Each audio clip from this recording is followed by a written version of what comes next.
So I stopped finasteride for 2 weeks after having a continuous intake of finasteride for like 2 years.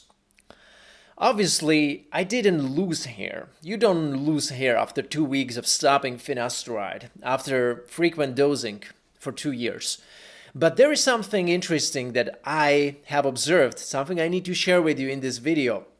So make sure you stay tuned and like this video before we start if you are enjoying these regular updates on hair restoration and hair loss. As always, before we start, this video has been brought to you by GoFiber, which are hair building fibers you can use to mask any thinning or patchy areas on your scalp to make your hair look thicker and better. So make sure you check out the link in the video description below where you can visit GoFiber, get a free sample of your choice and try them out. See if you like them. Welcome back to the channel. Talking about hair loss, hair restoration, how to do it right, how to get your hair back. Even if any treatment didn't work for you, you can still get a transplant. Do it smart. If you want to know how to do it smart, make sure you visit my website where you can find out more about it. You can get also on a one-on-one call with me and be mentored by me personally so I can help you out. With that being said, guys, thank you so much for watching. Subscribe and hit the bell if you are new and these topics are exciting or interesting to you. Coming back, finasteride. What I would like to share with you in this video, what are the changes that I was able to observe after stopping finasteride for the last 2 weeks. And I have been taking finasteride for about 2 years and it was 0.5 milligram every single day. This type of dosing comes with a suppression of your systemic DHT of about 70%.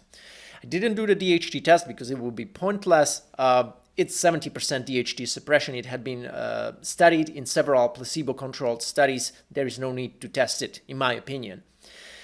I know, and we know based on this study also, that your DHT will come back or should come back to normal levels after 14 days of discontinuing the drug, finasteride or Propecia. And although I have never experienced any worrisome side effects from this drug for the 2 years of taking it, and you can watch my 1 year and 2 year update here. I'm gonna link it. Despite of that, I was able to feel better in some way, and I'm gonna share with you in a brief moment. I'm gonna go from the day 1 until the day 14 of stopping it.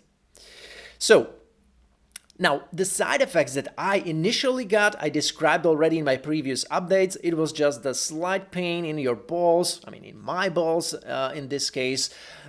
Many guys have it, slight, when you're ejaculating for the first couple times after you started Propecia or finasteride, you can also feel weird, maybe slightly painful, but then it goes away. And that was my case. However, after I stopped, some things started to change. The day number 3 and day number 4, I was starting to observe something. First of all, I started to think about sex more. While being on finasteride, let's say last month, last 2-3 months, I was thinking about having sex maybe once a day, and it went to maybe 5 to 10 times a day. After the 3rd, 4th day of me stopping finasteride. I'm just describing what I felt. Then, I felt more aroused during masturbation, watching porn, and having sex. During all of these activities, I felt more aroused. My boner, this is something I really enjoyed. My boner lasts longer in the morning wood, all right? You get it? Because your testosterone kind of spikes during the morning hours. And as a result of that, you should be waking up with a boner every day. That's how a man should feel. Obviously, I was also having it while on finasteride. However, it wasn't as hard and it didn't last as long as once I stopped finasteride. So that was the other observation, which is very pleasant, and it was quite surprising to me because I never felt like a decrease in that intensity of my morning wood or frequency of my morning wood while being on finasteride. I never felt it was a decrease. So that's something interesting and fascinating to me at the same time, to see that once I stopped, I felt an improvement. It wasn't very significant, but pretty obvious to me. It was pretty noticeable. Ejaculation volume is another type of side effects that many guys can have. And it's not a big deal because after you stop it, it comes back to normal. It should always come back to normal. That's what doctors say. That's what almost everybody agrees on, and also the medical literature. So I wasn't worried about it. I had lesser of ejaculation volume while on finasteride, but right now I can already confirm that it's more. It's pretty much what I used to have before. So I can confirm that. Okay, even if I'm not abstaining from masturbation, because obviously if you're abstaining maybe for 4 or 5 days, you should have more volume. Now, while I was on finasteride, the volume didn't change so much based on whether I was abstaining for a day or 5 days from ejaculating. But right now, if I abstain for 1 or 2 days versus 5 days and not being on finasteride, it's going to be a big difference in terms of the ejaculation volume. I have tested it out. So I'm more sensitive to that. So if I abstain for longer, the ejaculation volume is much bigger. Now, the day 6 and 12, that was the second week, I guess, until today, that's the day 14. I have some notes here as well. While having sex, I was able to get harder quicker and also get harder again quicker after having already ejaculated, all right? So that's good.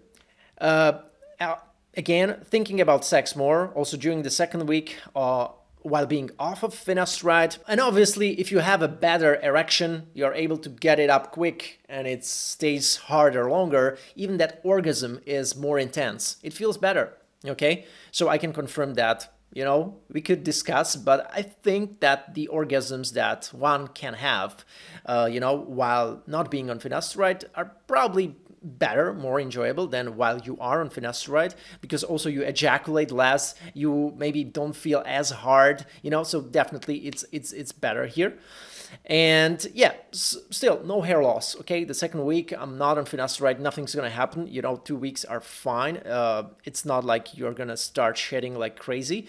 I am coming back on finasteride after this second week because I think it's a good thing to be on finasteride if you had a hair transplant, if you are a hair transplant patient and you want to keep your hair. So we know the benefits. However, I'm gonna be taking less right now. I'm not gonna be taking 0.5 milligram every day, but I'm gonna be taking 0.5 milligram every other day. And I think it's actually better to maybe not take it every day, based on what I learned, but maybe maybe have some days off, because during the days off, you may actually feel different and you will be able to assess what not being on finasteride on that day can do to you, if you know what I mean. Because had I not stopped finasteride for 14 weeks, and I was fine during these 2 years, but had I not stopped for the last 2 weeks, I wouldn't have understood how differently one can feel if I'm not on finasteride. So that's interesting. And that's why right now I'm going to be leaving some days off, and on the days when I take finasteride, I will take it 0.5 milligram, not more than that. 0.2 milligram is able to lower it in the scalp in about 56% and systemically in about 70%. Okay, so pretty much if you're taking 0.2 milligram and more, your systemic DHT is already going to be pretty inhibited. Okay, pretty inhibited by 70%. You need to test it yourself and be like, yeah, maybe that inhibition of 70% will be sufficient for me every other day. Maybe it's not going to be necessary every day, and that's what I try to find out. Maybe it's not going to be enough. Once I notice that I have hair loss with this regimen, where I'm taking it every other day, I'm taking 0.5 milligram, I will do another tweak. But until I don't know if it's working or not, maybe it will work, then I will stay like that. I know my shedding rate per day. I know how many hairs I usually lose. I see in the sink. So if it's going to be more, I will immediately notice it. And that's good, to observe yourself, take pictures from your crown, mid-scalp, and hairline to see how that hair condition is looking from month to month. And especially if you're doing tweaks to your regimen, it's going to be great to have that photo from different angles. Take these photos to see how it was when you took that much or this much, and if you reduce it, then you will, monitor and take another photo from after that period, maybe after 6 to 9 months. So that's something I'm really, exciting about for this year, and we'll see how it goes. So that was it, guys. I think I didn't really expect some positive changes after stopping finasteride, since I never felt any, drawbacks of taking it on my sexual function, because everything I felt very similar as before even starting. So I was really wondering why it improved so much, but that's a good sign. Obviously, it's a sign that once you stop finasteride, things come back to normal. It's a sign of these things like coming back to normal, and that's great. And in order to enjoy these benefits, it makes sense to manipulate the dose a little bit and see if one can take less and, in the return, benefit from these things, but also benefit from that hair loss protective effects of finasteride. So that was the topic of today's video, guys. Hope you enjoyed it. It's a unique experience, I think, but probably many of you guys, I'm sure, must have this experience. So let me know how it was with you and whether you can confirm it or not. Or if not, you can do such experience yourself. I mean, you won't lose a lot of hair in 2 weeks, so don't worry. Just to test yourself how this affects you. That would be interesting to know. Anyways, with that being said, thank you so much for watching. It was a pleasure. Thank you so much for being subscribed and supporting this channel. I appreciate it. Make sure you visit my website, our Facebook group, Hair Transplant Experiences, where you can exchange your experience with other guys as well. It's for free. And you can get on a one-on-one call with me if you need help, if you need serious help in the hair transplant and hair loss sphere. You are not sure what to do, whether it's the next best step that you should take right now.